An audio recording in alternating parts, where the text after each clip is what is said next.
Good evening, everyone. I'd like to welcome everyone to our regular trustee meeting. Today is July the 9th, 2019, and it's approximately 5:30 p.m. And I'd like to begin first with the roll call. Mr. Burning? Yes, Mr. Burning. Present. Mr. Honolaw. Present. Ms. McFarland. Present. All the trustees are present. And if we can stand for the Pledge of Allegiance, and I'd like to have our fire chief lead us. Pledge allegiance to the flag of the United States of America and to the republic for which it stands, one nation, under God, indivisible, with liberty and justice for all. So I'm glad to see a nice group of people here this evening on a bright and sunny day. Too hot to work in the yard right now anyway, so what better place to be than in air conditioning? So I'd like to start first, we're going to begin first with the 2020 tax budget public hearing. I'd like to turn that over to you, Chris, if you can give us an update and the facts about our public hearing. Will do. Public hearing. Thank you, Ms. McFarland.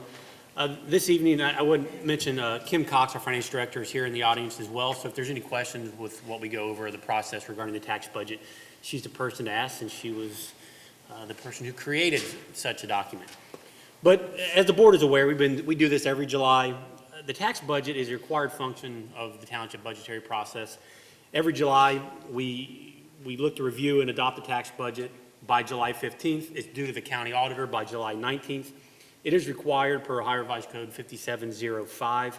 And as a part of that statutorily required process, we must place a legal ad in the paper 10 days prior to this hearing to allow people to review the tax budget as proposed and presented, which we've done prior to tonight's hearing. But the tax budget, what it does, it identifies how much money or revenue is expected from local, federal, and state sources for the coming year. It also identifies the anticipated carryovers from the previous year into the subsequent year. And I guess more in particular, what it does is it, especially this tax budget this year, will show actual revenues and expenditures from 2017, actual revenues and expenditures from 18. It'll show the actuals for the first half of 19, the estimated for the second half of 19, and then the estimated for the subsequent year being 2020. What this does, and once it's given to the county auditor, it allows them to provide us with a certificate of resources, which really dictates what we can appropriate for our temporary and final appropriations in the coming year. So we've done that. It is presented. You have it as part of your packet, the tax budget. As the board is aware, and your philosophy instilled in us as staff to present to you is a conservative approach, meaning we never want to anticipate revenues being higher and expenditures being lower. We always show revenues on the low side, expenditures on the high side, so that we're never caught in a situation where we're going to be deficit spending, which we can't do by law anyway. But we always want to be conservative in our approach in terms of what we're showing from a budget projection standpoint, which is what we've done here this evening. So again, this is the initial step in the budgetary process, giving the county their ability to give us that certificate of resources for next year. And after tonight's public hearing, we do have a resolution on the agenda to adopt the tax budget, which we will certify to the county auditor by that deadline of the 15th. And we'll be on our way for our budget process for 2020. So unless there are any questions regarding the tax budget as presented or any questions regarding the process, I'd be happy to answer those, but that does conclude my report and regarding the public hearing.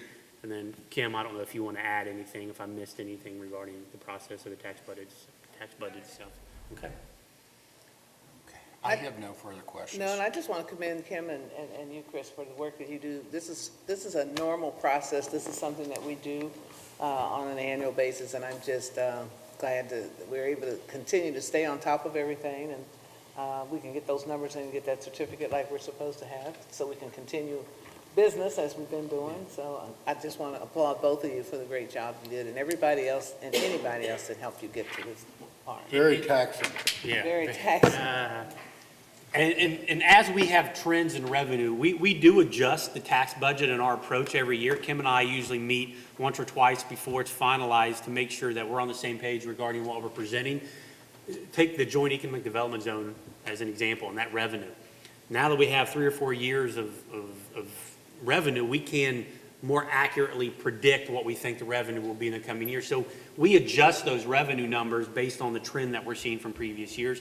And then anything that we may know coming up that would reduce or increase revenue, and same with expenditures. So our philosophy will change every year depending on sort of the external factors that influence it. Great job. Thank you much. Thank you. Any other questions? No Next, questions. we're going to follow our agenda and approval of minutes. We had a regular meeting on June the 11th, 2019, and a regular work session on June the 25th, 2019. Need a motion to approve those minutes? So moved. Seconded. All those in favor? Aye. Aye. Motion carries. And we wanted to get that kind of out of the way because we have a special recognition this evening for outstanding services. And those outstanding services are going to be, Just as point, or before we go forward, that probably should make sure no one in the audience wants to speak on the budget. The tax Because it budget. oh, I technically thought we is a hearing. did. Yeah. Oh, okay, Yeah, so If sorry. anyone wants to, Chris asked if there was any I thought he questions, did. and nobody. I think I took it as meaning you guys, so Oh. make sure. Oh, okay. Is there, when Chris gave us the 2020 tax budget public review, is there anyone in the audience who would like to make a comment or have any questions about that, the public hearing and the budget information that he shared? Is there anyone in the audience that has any questions about the budget hearing and the information that Chris shared with you? I'll ask one more time. Is there anyone in the audience who would like to ask any questions regarding the budget hearing and the budget information that was shared earlier in our special hearing? And seeing none, I'd like us to move forward. Thank you, Ms. McFarland. I just want to make You're sure. welcome. I wasn't sure if it was clear. They may have understood it. I didn't, so That's okay. that's just a statutory requirement, so we want to make sure we've got it. So thank you for helping. And I know there are a lot of people wondering, like, what is going on? We have the men and women in blue, so we have a special recognition of outstanding service this evening, and I'd like to turn it over to our police chief, Mr. Browder. Can Thank you, tell Ms. me? McFarland. As the board's aware, back on June the 21st, after 9.5 years of service, which is an extraordinary amount of time for a police canine, after 9.5 years, Ranger has officially retired from duty. Just to give you a very small snapshot of some of the things that Ranger has done, there's so many numbers here that it's countless, the number of things that he's done. Dan, his handler, Dan Carter, and Ranger are no stranger to the canine law enforcement world, not known just here locally, regionally, but nationally as well. Just some of the things accomplishments Officer Carter and Ranger have done over 285 tracks.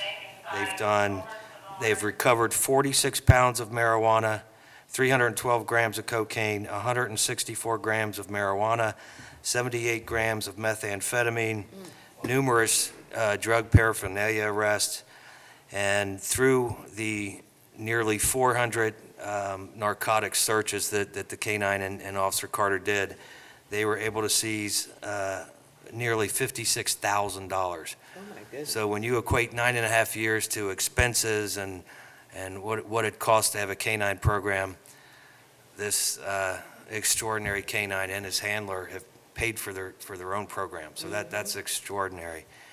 Along with that, there's another side of law enforcement canine work that some see and some don't see, but Dan and Ranger did over 27 public demonstrations, and what that means is that they've touched the lives of thousands of children in and around Springfield Township. Always a big hit when the dogs come, and never a dull moment when Ranger comes to the scene. As the board's aware, our law enforcement work is extremely dangerous, but with a canine and his handler, it's inherently dangerous. They're chasing the worst of the worst. They're making apprehensions and arrests on people that have committed murders, carjackings, a variety of other extremely violent crimes. And I know the board's aware, this is not our first visit from one of our canine officers, but, we want to recognize Officer Carter and Ranger for, like I said, just an extraordinary career. We're so fortunate as an organization to have an outstanding canine program, like I said, that's known nationwide. Also with Officer Carter tonight, his fiancee Nicole is here. His son Ben and daughter Katie are with us also to enjoy this moment. Dan's made a lot of sacrifices, and obviously his family does that too when he chooses this type of work. So we'd like to recognize them as well.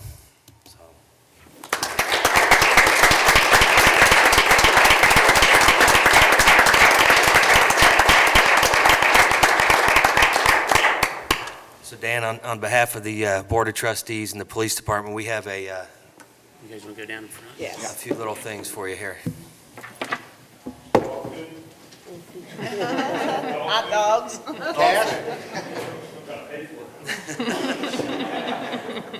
This is true. Sorry.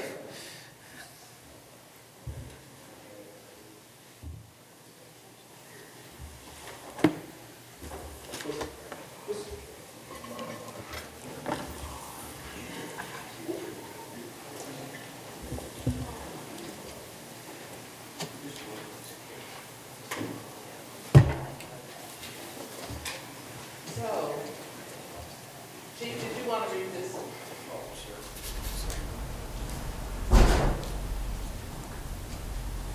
I think it would be fitting that our chief, rather read this to Dan Ranger.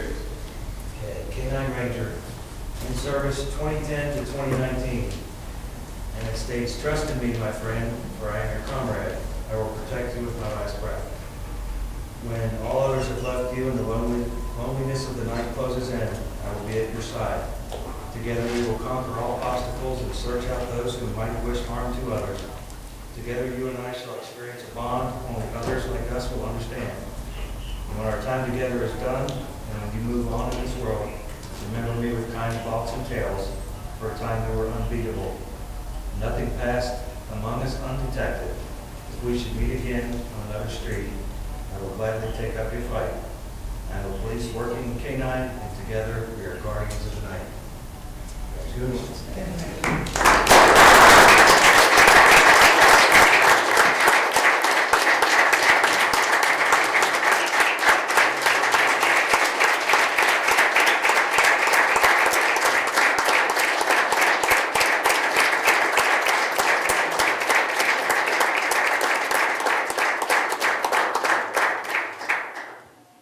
This isn't just about rain. There's a lot of people here that, we had the keys to the castle from day one.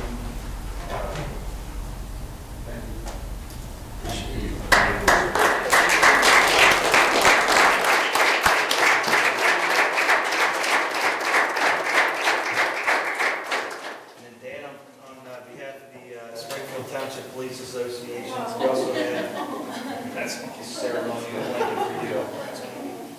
And also there's one over here for Ranger as well. That's awesome. Very much.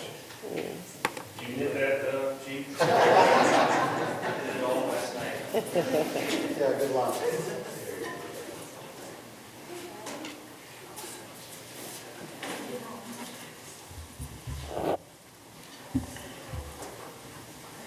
Nice, dude.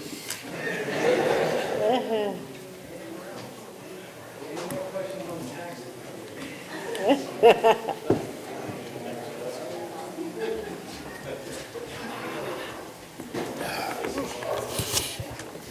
do you turn this thing on so it doesn't?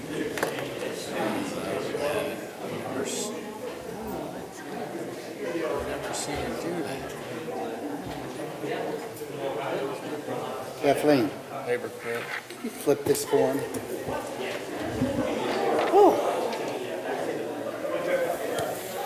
Somehow I got it flipped. There,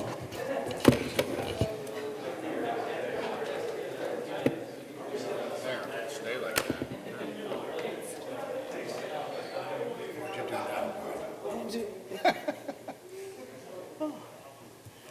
I don't know about anyone in this room and also my colleagues, but that just brings tears to my eyes. Yeah. It was very moving, and, you know, when you see not only the dog and his trainer, but the family as well, and the sacrifices that they make, you know, for the township, it's just unbelievable. So again, the wording on there, I don't know who created those, but it was awesome.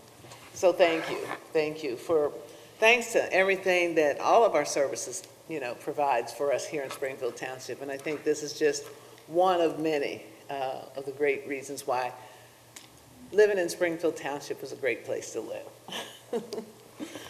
So, back to the agenda. Dan, fiscal officer, can you give us a finance report, please? Hard act to follow, Gwen. Yes, it is. Yes, it is. For the month ending 6/30/2019, the township expenditures were $2,058,715.89, and receipts were $800,738.15. The ending cash balance of $19,538,010.54 includes obligations for expenditures, payroll, regular operating costs, ongoing capital projections, and investments. What I request is a motion to approve receipts, warrants, payroll expenditures, updated and current revenue and reports for the period ending June 30th, 2019. Do I have a motion? Mark? Seconded. All those in favor? Aye. Motion carries. And I just want everyone to know that the financial reports are available for viewing at administrative offices here during business hours or on our website anytime. Thank you, Gwen. Thank you for that report. And as we move along with the agenda, and as you said, it is a hard act to continue following. Next on our agenda is the department action and discussion items, and I'd like to turn it over to our township administrator, Mr. Gilbert. Thank you, Ms. McFarland. Following along with the services that our police department provides, I do have the contract before you for the Finneytown Local School District School Resource Officer Agreement. We have one officer that's assigned to Finneytown Local Schools as a resource officer, and the agreement is the same as in previous years. So I would just ask the board, and I apologize, I can't remember if it's something that, yeah, it's something that I signed, okay. Ask the board to authorize the administrator to sign the school resource officer agreement with Finneytown Local Schools. So moved. Seconded. All those in favor? Aye. And right, as I Motion recall, carries. Finneytown is the only school district at this particular time where we have this opportunity in this service. Am I correct? Correct. Well, it's the only school district currently that we have an agreement with for school resource officer. Yes. Thank you. Next on the agenda, I have in addition to the approved caterers list for the Grove Banquet Hall, the particular vendors are Divine Appetite, or Appetit, however you want to pronounce it, 8982 Cincinnati Columbus Road, Westchester, Ohio. And then La Rosa's Finneytown. And I guess I would ask for separate motions for each one of those because the La Rosa's Finneytown has a caveat to it. So I guess first, ask for a motion to approve Divine Appetite to the approved caterers list. So moved. Seconded. All those in favor? Aye. Motion carries. Second motion I ask for is to approve La Rosa's Finneytown to the approved caterers list pending final submission of For application. their application. Okay, all right. Need a motion? So moved. Seconded. All those in favor? Aye. Motion carries. Next on the agenda, I have the Township Facilities Maintenance Agreement. As the board is aware, we've went through a several-month-long process of soliciting requests for proposals and requests for qualifications to various facility maintenance providers. We've been with VOX MCOR Services for, I guess, 9 years, for the better part of 9 years. Wow. Yeah. Unfortunately, we've had to part ways due to some issues that we've had administratively with the service they are providing. Going through the RFQ and the RFP process, TDG Facilities Services was actually the only provider that bid and provided proposals and qualifications. And it's one that we expected, and we're hopeful that we would be able to work with anyway. So it worked out. But in this particular case, I would just ask that the board authorize the township administrator to sign that facilities maintenance agreement with TDG Facility Services. And as the board is aware, by moving to this, in the program where we have the HVAC equipment and that maintenance service agreement with Bachman, everything else with TDG will save the township a significant amount of money moving forward from our previous VOX MCOR contract. So we think we'll get better service at a less cost, so. I think that's good that we are able to review and assess all of our agreements and see which ones are, still workable for us, or if there's areas that we can improve and grow. And VIAS has provided, has been with us from the beginning, and sometimes you have to make those changes, and so this seems like the appropriate time and to do that. So we need to get a motion for you to sign that? Correct. So moved. Seconded. All those in favor? Aye. Motion carries. Currently, under construction is the Brentwood Village and Glen Forest road improvement projects.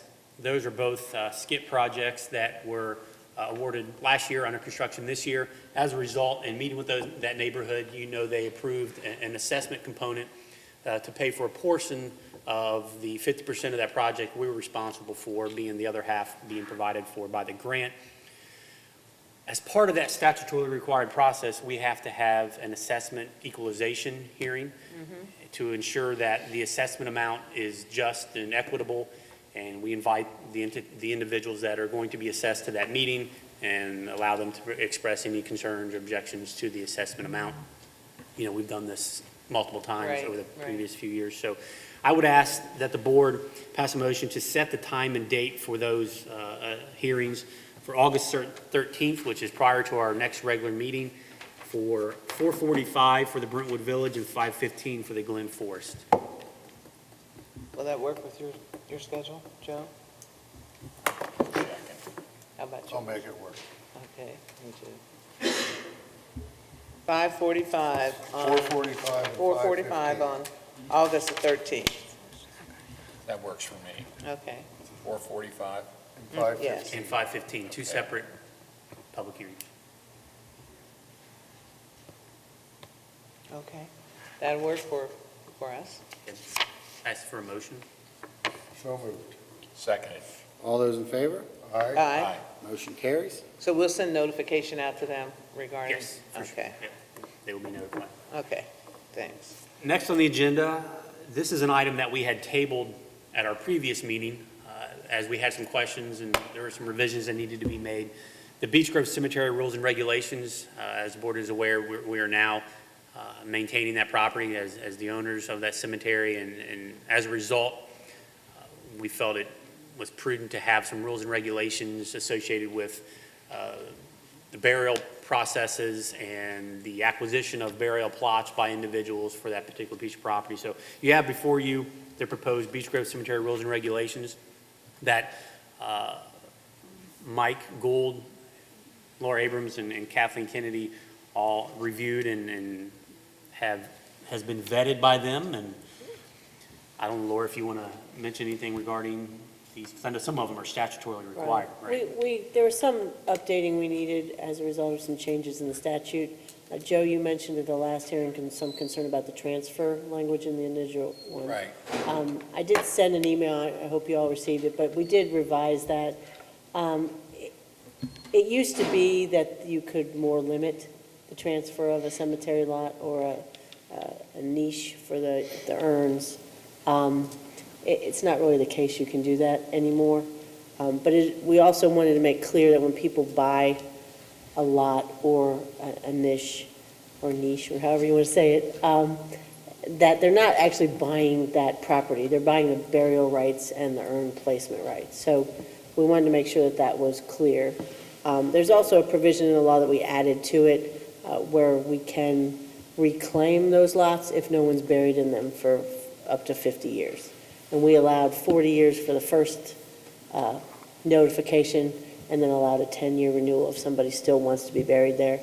The reason the law was changed for that is there's a lot of township cemeteries where they just have lots that they know were sold, but there's no one who will ever be buried in them because the family is now no longer reachable, their addresses are unknown, so there's these spaces where they cannot, anymore use those lots, and they have to stay that way forever. So the law was changed to allow for notification. There's hearing procedures. It's not that any township will walk in and take something someone purchased. There's a lot of procedures to go through that. But these regulations, we modified them to allow us to engage in that procedure if that happens.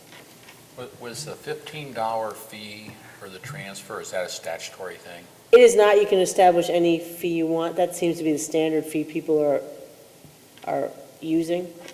Has to be a reasonable fee. I actually, when I looked at some of them, and Mike Gould may have seen some, I saw some as high as 50. But it's just to cover the paperwork and the time. That's really all.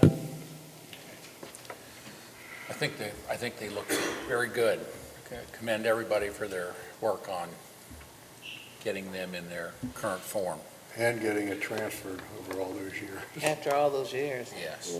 And I am so humbled as well as so proud of the work that, since we have now taken full control of the cemetery, it took some time to get us there, and I'm also very impressed with the progressive movement that we're doing to right-side the whole process back up, and the families, I cannot tell you how many families have commented on feeling so much better that they know that we now are providing that care and maintenance of the cemetery, and even the neighbors across the road. I ran into a gentleman who lives across the street, and he said, it's just a miracle, the way that the work that we're doing to enhance the families and the lives of the individuals that are there. We've just done a great job. Mike, your department, I mean, you've had a little sacrifice. You walked into a hole, and he would not, we had to force him practically to go take care of himself. His whole persona was on making sure that work got done. So we've all taken ownership to it, and the families really thank us for that, and they respect the township for what we've done as we've stepped in to preserve the integrity of their loved ones there. So just a great job, everybody. And Gwen, I would just say, of all the things, I've been working for the township since 1993, and all of the creative things we've done to help the community, that probably was one of the most creative things we've done, because we had to get a statutory change, we had to, get the legislature to do all kinds of things, we had to deal with liens, we had to deal with the land bank. The amount of work to get that to where it should be, and the dedication to do that when this board didn't really initially have an obligation to do that, I think it really speaks volumes, and certainly with the service department. I actually unsolicited had like 5 people last week while I was working on this. I didn't say I was working on it, but they all came and said, that cemetery, it's in Springfield Township, it looks really great now. Oh, wow. And, people who remembered what it was. So Yes. I think people don't really realize, because this was, almost a 20-year battle? It was. This It thing was. when you look back at the date and the time that we started. When I filed the regulations we were doing in my file, I literally have 4 accordion files that say Beech Grove. It really is an amazing thing, so.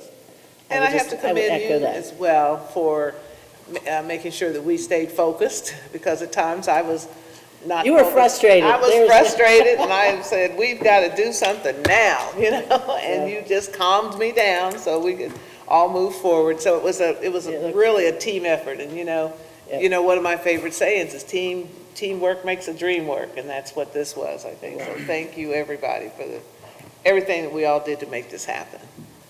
Thank you. So we've already had a motion, haven't we? No. No, not yet. I move we adopt the Beech Grove Cemetery rules and regulations. Seconded? All those in favor? Aye. Motion carries.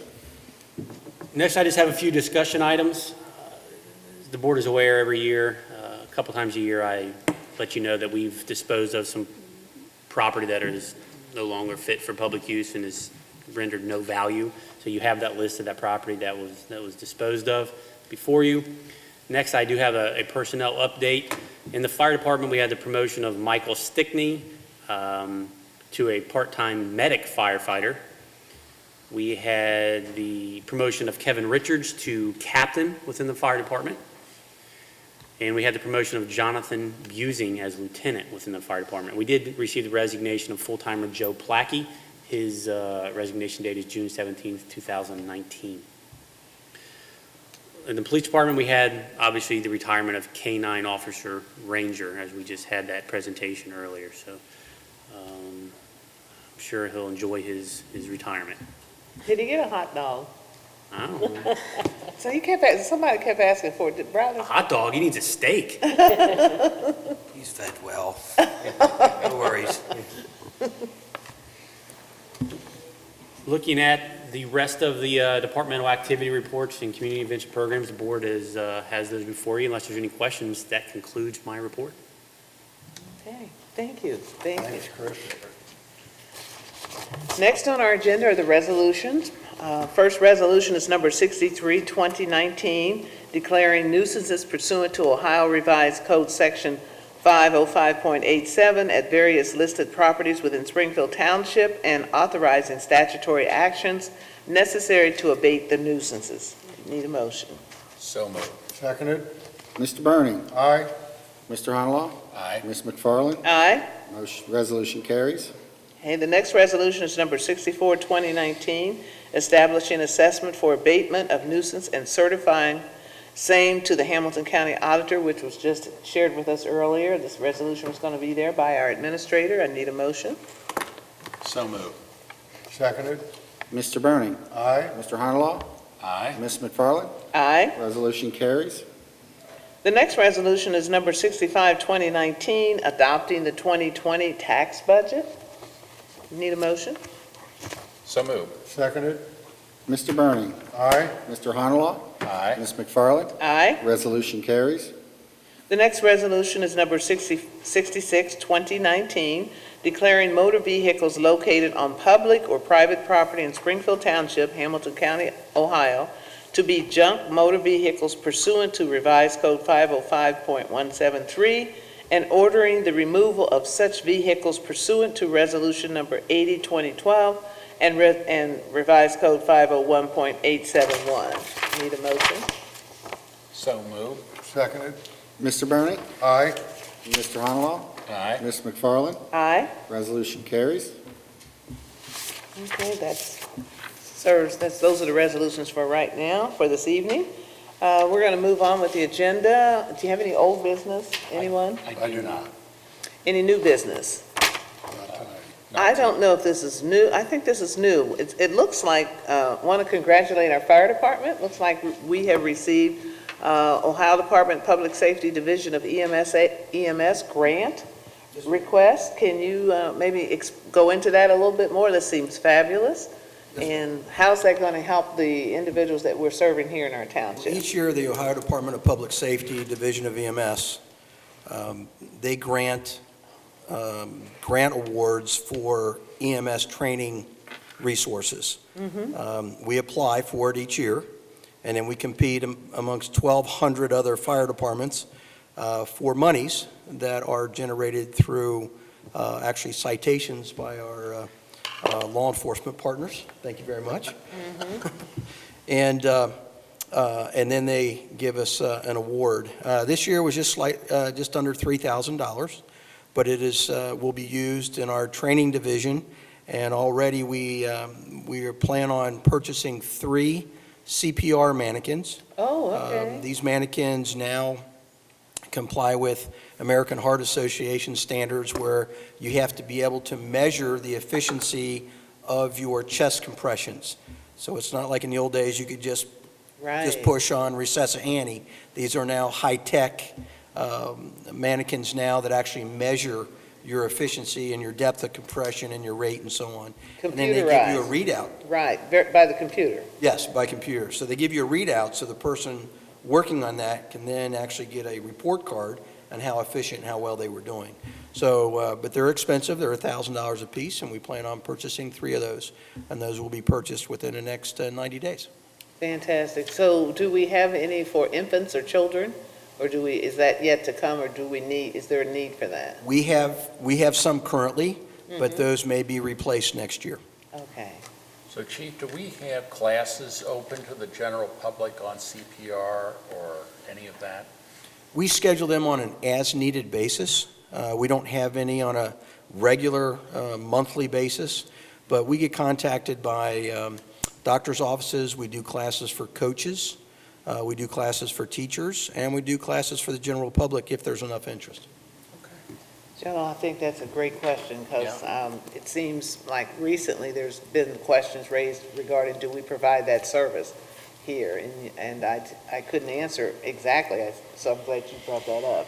It might be something where we like put out on the website or, publicize that maybe twice a year we would have a proposed class, and then if we get enough people to sign up, we would do it. Hey, Joe, Kathleen, as you know, is involved in runs our Business Matters program, our Business Retention and Expansion program. And as we go out and talk to those businesses on those site visits, that's one of the things that we mention among the services that we offer is providing CPR to various staffs of businesses here in the township as well. So we get it out to our business community through our Business Matters visits, but it may not be a bad thing to get out in a more general sense as well. I think it would be also excellent to look at, we do have physician offices, medical offices in our community, and they all have staff that provide services and have to be prepared in case of an emergency situation, to give CPR. And I don't know what kind of systems they have, but I know that if there's an opportunity within the neighborhood and the service is provided by credentialed individuals, that would be a tool that they could use and help, so they don't have to go all the way back, let's say downtown to the major hospitals or something like that.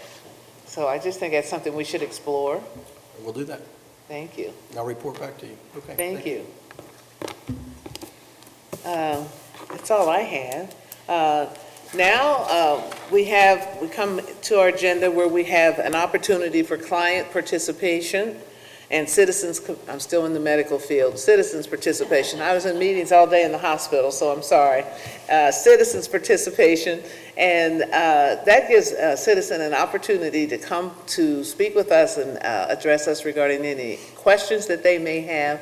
And I would ask if there is anyone that would like to do that, that the audience abstain from any type of discussion so that we can hear the individual that's approaching us and asking questions, and everybody else can hear as well. So is there anyone at this time that would like to speak to the trustees or any of our service departments? Yes, ma'am.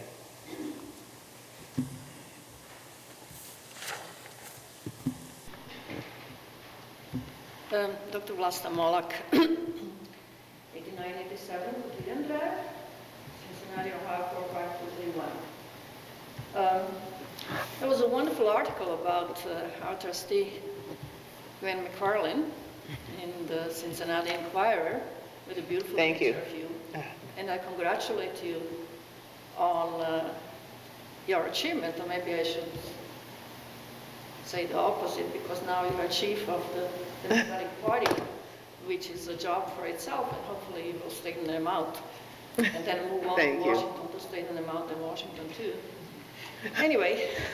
That's a big job, Basta. It's a big job even here in the county. But I want to talk about the local issues because all politics is local, as we know. I moved to Finneytown in 1982 in April, and I've lived in the same house since then. I had 3 kids who went to the Finneytown school system, including to the Whitaker and Cottonwood, which was unfortunately demolished, and through junior and senior high schools. And they did very well. They're all grown up. I have 6 grandchildren from them. And so I have pretty much been aware of what's happening in our neighborhoods, although I've worked on a county level on hazard analysis, and I believe that because of that work, the county has become safer from the large tanks of chlorine that could have killed half of the Cincinnati inhabitants. I worked as a scientist and engineer at U.S. Environmental Protection Agency, then I worked at National Institute of Occupational Safety and Health. My field is environmental and occupational health risk analysis, although I have moved on to sustainability issues and energy efficiency, energy conservation. And in 1999, I was a congressional fellow for Denis Kucinich, a congressman, working on Kyoto Protocol and all the environmental issues that came across his desk.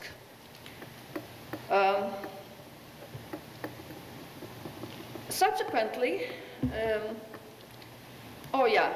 Right now, I'm preparing a course together with my former boss at USCPA, Dr. Mike Darson, for lawyers and judges called Law, Risk, and Life. And it deals with environmental laws and their implementation and risk analysis on which some of these laws were based. Because when I worked at USCPA, we have developed regulations that were connected with these different environmental laws in order to implement them. So from those regulations come out standards and these various actions that were taken by environmentalists and lawyers. So they need to know that. It will probably be offered in September, a trial run, and then we'll expand it depending on the feedback we get from the lawyers and judges for the needs. For the last 20 years, I've offered to the Finneytown school system to do an environmental audit of all their facilities and to see how we could decrease the utility bills, because the final judgment on the sustainability of any one building is your utility bills. So all these indexes that have been developed, like is this LEED thing, it's all phony. It doesn't mean anything. You just look at your utility bill, your water, your electricity, your garbage, whatever. And sustainability is if you can decrease them to minimum or zero, if you live off the grid like I do for the last 10 years. Anyway, they didn't seem to be interested. And the last time I offered was with a relatively new superintendent at their last meeting of the Board of Education. Do you call them Board of Education? Oh, Board of Education. Board of Education. Yeah, Board of Education. And there was a strange response.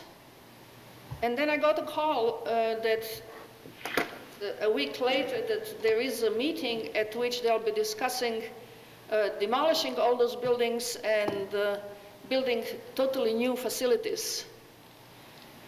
Now, mind you, my house was built in 1956. The school buildings were built 2 or 3 years later, except for the Whitaker, which part of that building was built in 1935, but later on in the 60s they added other stuff, newer stuff. Cottonwood was demolished, which we don't understand. My neighbors who also sent their kids to Cottonwood, 2 of my kids went to Cottonwood. We didn't think that anything was wrong with that building, and I believe that it was a waste of resources to demolish that building. But now they want to demolish everything else, claiming that they're too old to be fixed and that it will be cheaper to demolish them and get all new buildings that will be environmentally efficient and sustainable as a way to attract more people to come to live in Finneytown.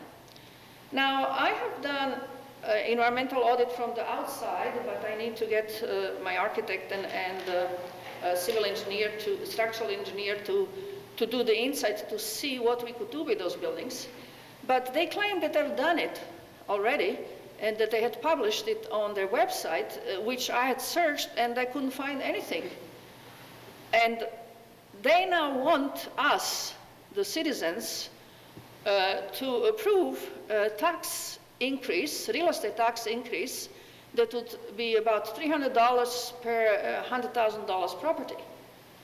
Now that's about 10% of the tax. It means, you know, if your real estate tax increases by 10%, it's not a small issue, especially when they have not put convincing arguments for demolishing those buildings. When we bought our house in 1956 and we signed on the mortgage, which we paid off. Pardon you. Yes. As a point of a question, you do understand this board doesn't have authority over the Board of Education, correct? The question is, are you going to allow them to put it on a ballot? We don't control We it. don't have any control over that. It's the Board of, It's the Board of Education. The That's- school board it's the school decides board. what they are going to do, and we don't have any say in what they do or do not. No, but where do they go to put it on a ballot? Hamilton County. Hamilton County Board of Board of Election. And I have to speak Yeah. to them. They're a separate taxing entity. They have full authority over their own taxing purposes. We have no control over them whatsoever. And I would also just suggest too that, and I'm sure you've already done this, but it's just a suggestion that those questions that you've raised, that you attend the next Finneytown School Board meeting and address it with the proper people. Of the environmental audit and suggestions how we could make those buildings sustainable without the government demolishing. The Board of Education and the Board of Elections is where you need to go. Okay, the Hamilton County Board. of Correct. Yep. Okay, thank you. Uh-huh. Thank you, Vasu. Anyone else? Is there anyone else in the audience that would like to address our township trustees or any of our service department personnel? Seeing none, I just want to thank everyone for coming out this evening, and it was I think it was a great meeting, educational, and the tribute to our police officer, Dan, and the dog was just awesome. Thank you so much, everyone. And I'd like to entertain a motion for us to adjourn. So moved. Seconded. All those in favor? Aye. Meeting's adjourned. Thank you, everyone. Have a great rest of the evening.